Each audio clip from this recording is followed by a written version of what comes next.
You may know that the Vikings beat Columbus to America, but did you know Columbus wasn't the second, but the third European to reach North America? You may have heard the 13th Amendment ended slavery, but did you know it is still legal and practiced in the United States?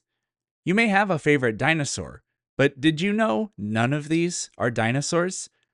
Learn the truth behind these and much more in my new book, Facts That Aren't True. Link in the description.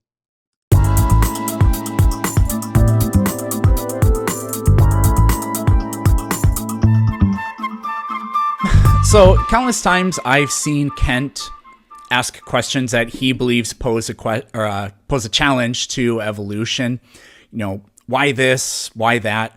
So let's say that hypothetically, Kent asks a question that somebody does not have an answer for.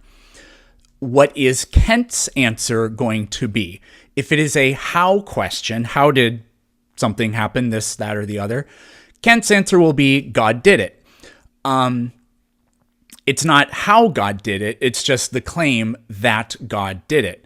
If it's a why question, Kent will say the same sort of thing, because God did it.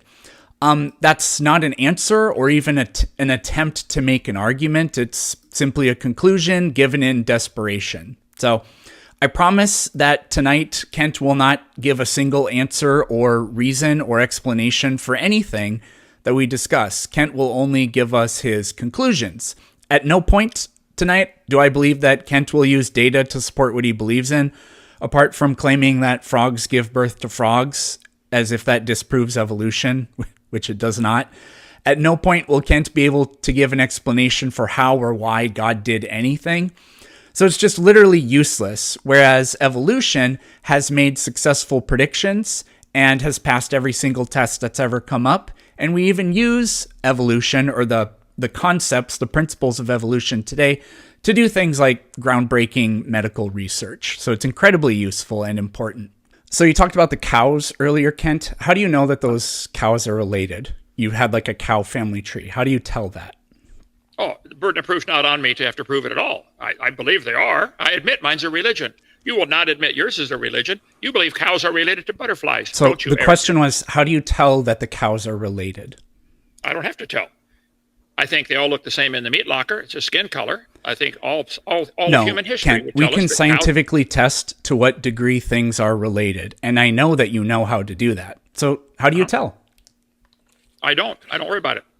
I think cows always make cows. All farmers in history and all around the world will tell you cows always have baby cows. They've now developed certain varieties, more milk or more beef or stand the heat better, but they're all still cow. And there seems to be a distinct limit. So if somebody, the Maury Povich show where they used to do you are the mother or you are not the father, so on and so forth? I don't think I've ever watched that, but okay. Well, you've heard about it before, haven't you? Maury Povich, something, yeah, okay. Okay, so like for people, how do you do a paternity test? How do you tell?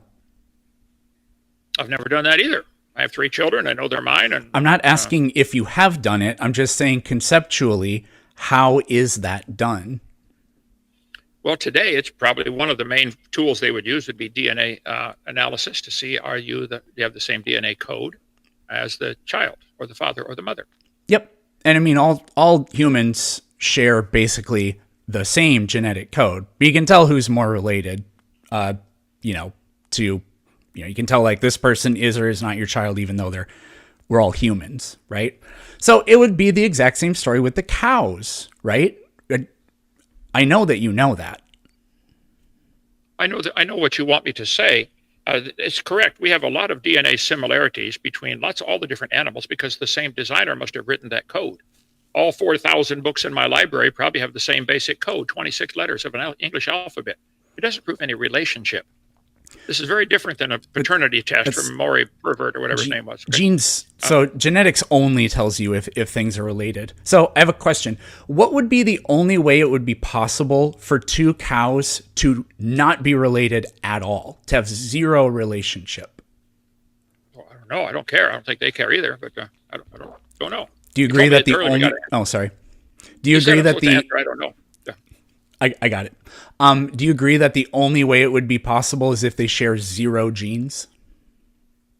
I I'd have to think about that one. I don't know. I never thought about that. I don't worry about that kind of stuff. But Well, parents pass even on genes, and their children share a collection of their genes from their parents. So if two brothers are related, it's because their parents pass down genes, and you can tell that they have a overlap of those genes. That makes sense, right? well, as far as I know, that is pretty reliable. I think there's so many identical genes in all humans, that may have gone back to Adam and Eve or to Noah. Sure, we probably have some similarity. There might even be some similar code in our DNA to the code of a monkey because they all have to have the same lines of code to grasp their fingers or blink their eyes or listen. So there may be lines of code because that's a necessary feature from a design perspective. So it's not the only way to prove there's relationship. There's where I think you're way off base, a different planet.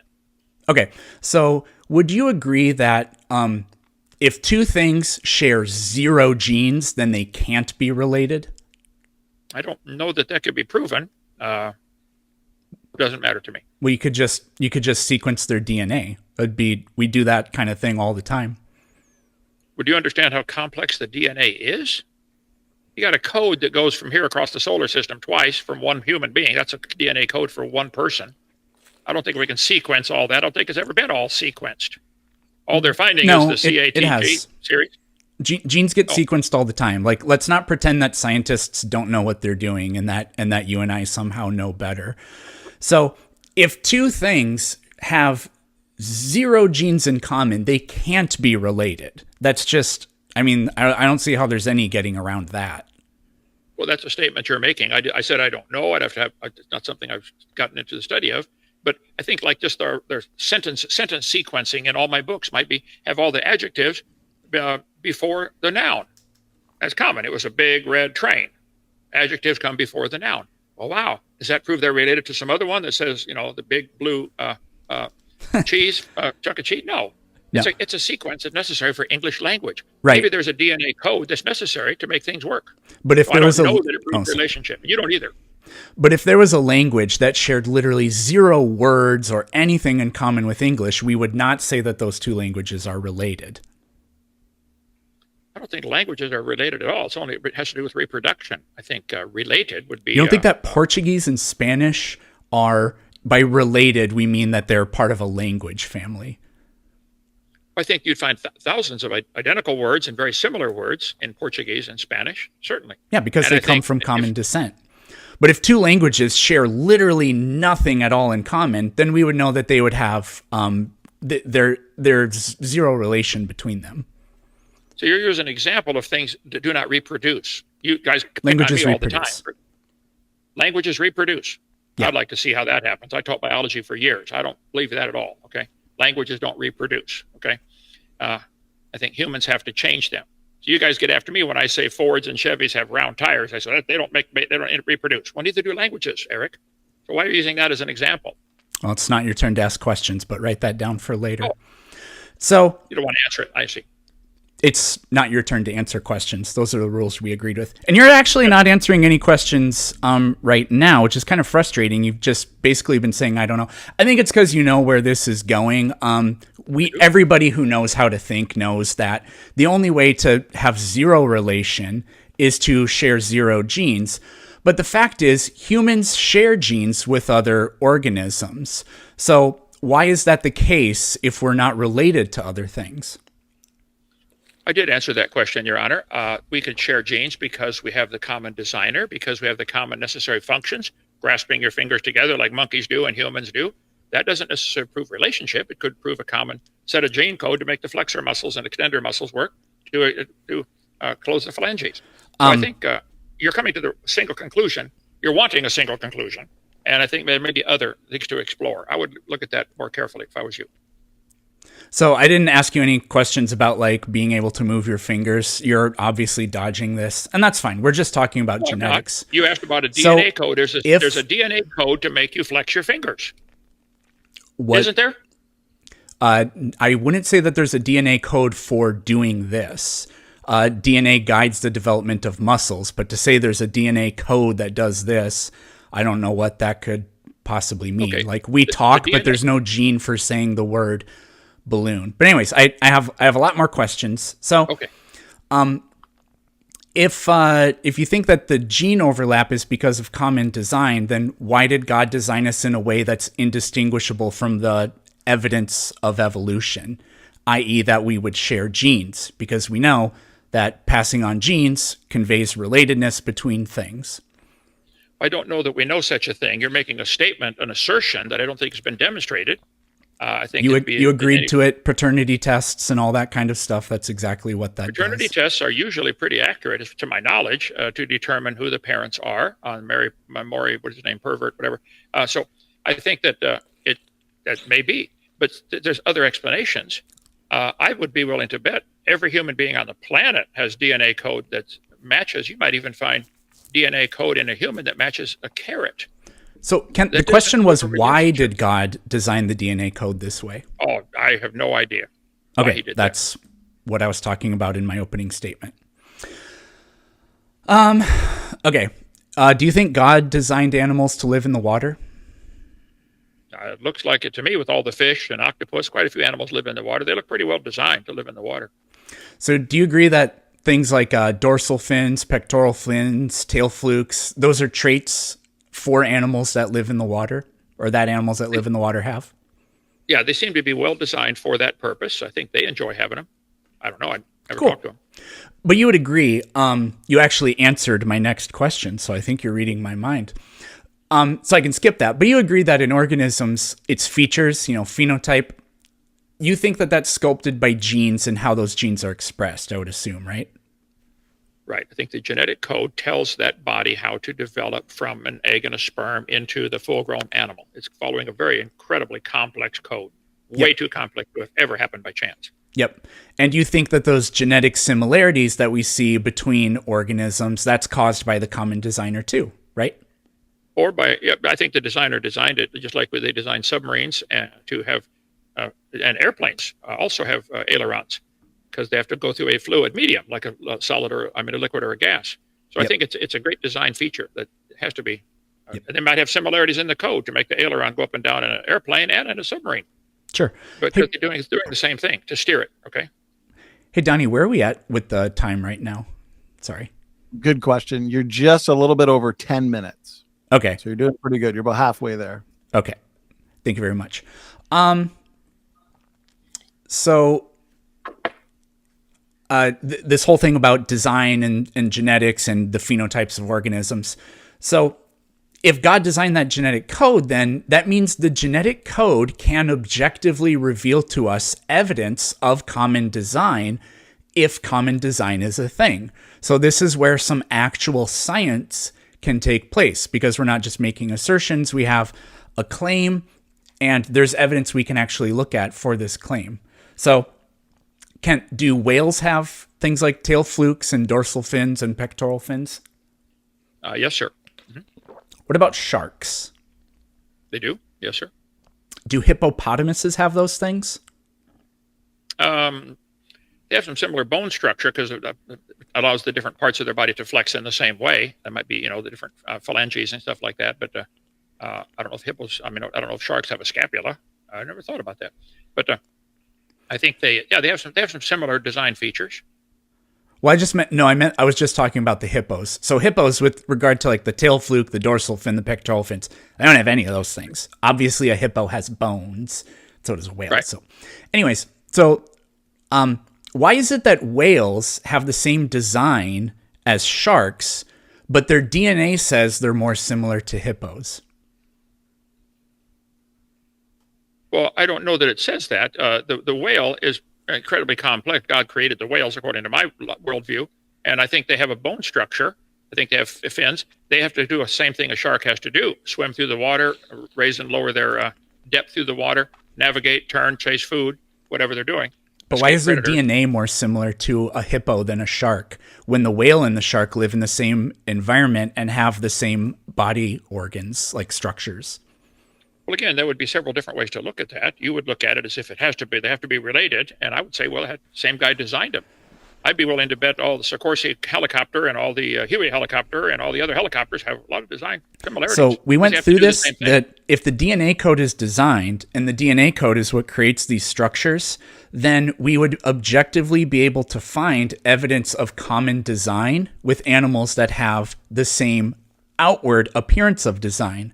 The evidence of that would be buried in the genetics. It's not, though. The whale shares vastly more genes with the hippo that has none of those features and lives on land compared with the shark. So this is a terrible failure. Was that a question? I didn't hear. Well, it was just it was an explanation of the line of questioning here. So I'll just ask it again. Why is it that the DNA code, which we went over, is designed and would reveal evidence of design, shows that the whale and the thing it's more similar to, the design evidence just evaporates when we look at the DNA, which is also supposed to be designed?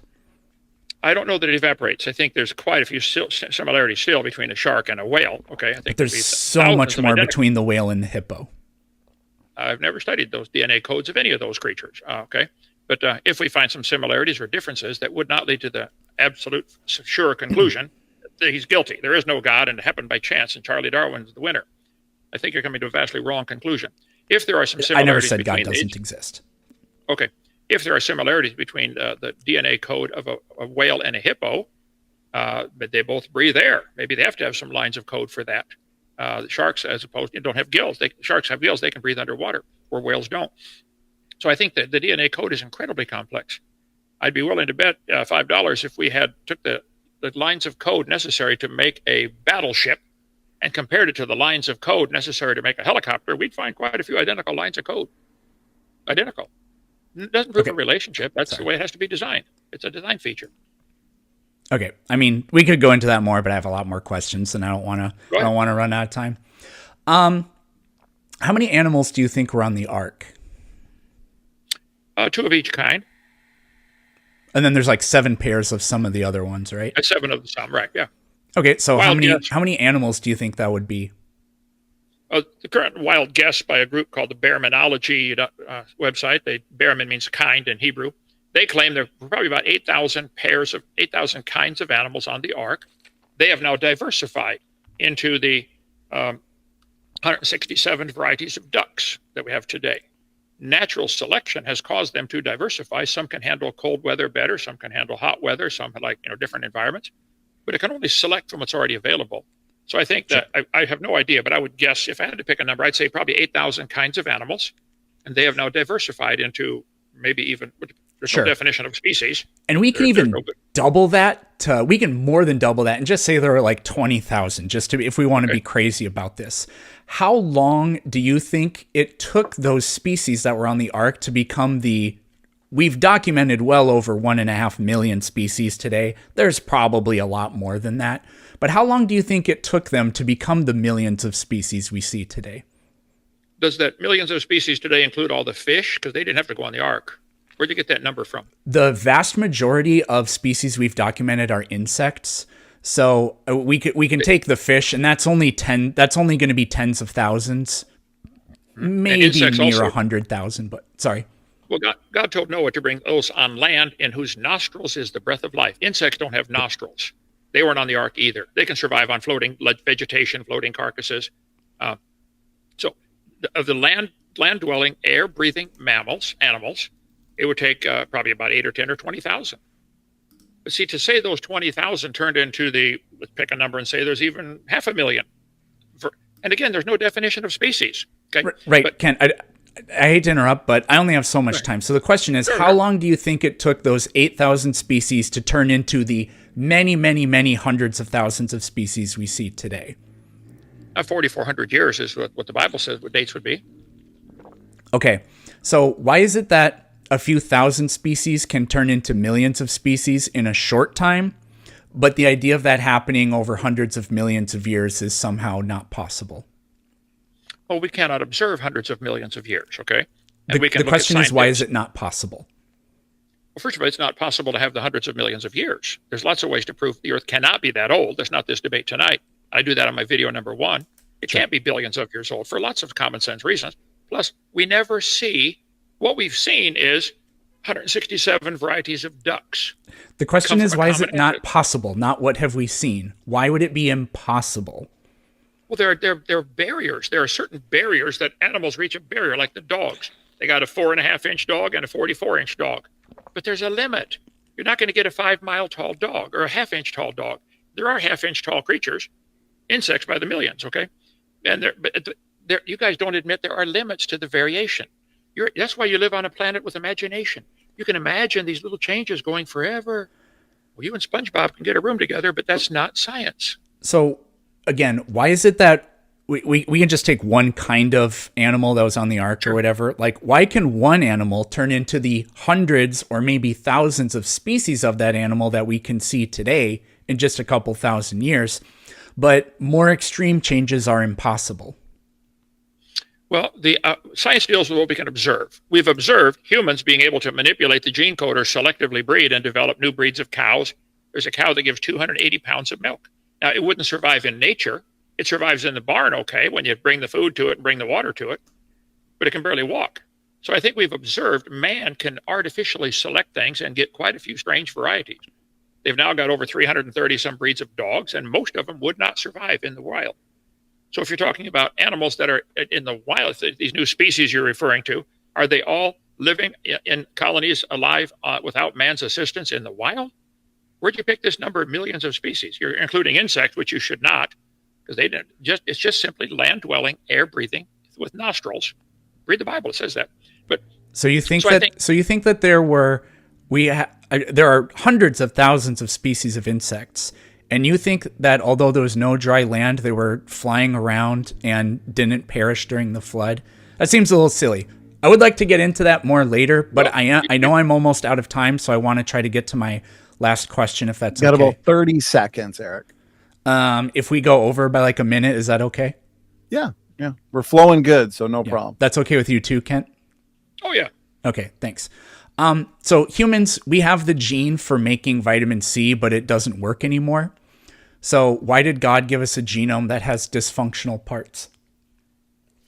I have a car that the radio doesn't work anymore either, but I don't think Chevy made it that way. I think they made it to work, and it just something broke over time. I think we're looking at man today as a great grandson of the original. We're a copy off a copy off a copy. I think it's amazing anything still works with this incredibly complex gene code that you can pass on in an incredibly fun way to your next generation. So I think that's evidence of great design. That it doesn't work is evidence of great design. I would never intentionally build something that I know is going to break. So you've kind of sold your God out just now. Are you claiming that Adam and Eve could make vitamin C and now we can't? I don't know. I never met them. I'm going to meet them one day, but I suspect that they could. But see, is there any evidence that they could? I don't know. They lived to be 900. Must have done something right. So you have no idea? I don't think anybody does. How could I know? How could I know if Adam and Eve could make vitamin C? How am I supposed to know something like that? Do you know? I don't know. That's the problem with. Okay. Well, they certainly didn't exist, and this is the problem with your worldview. And this is what I talked about in my opening statement. We have either incredulity, or I don't know, or just nothing. Weird metaphors about cars with radios, I guess.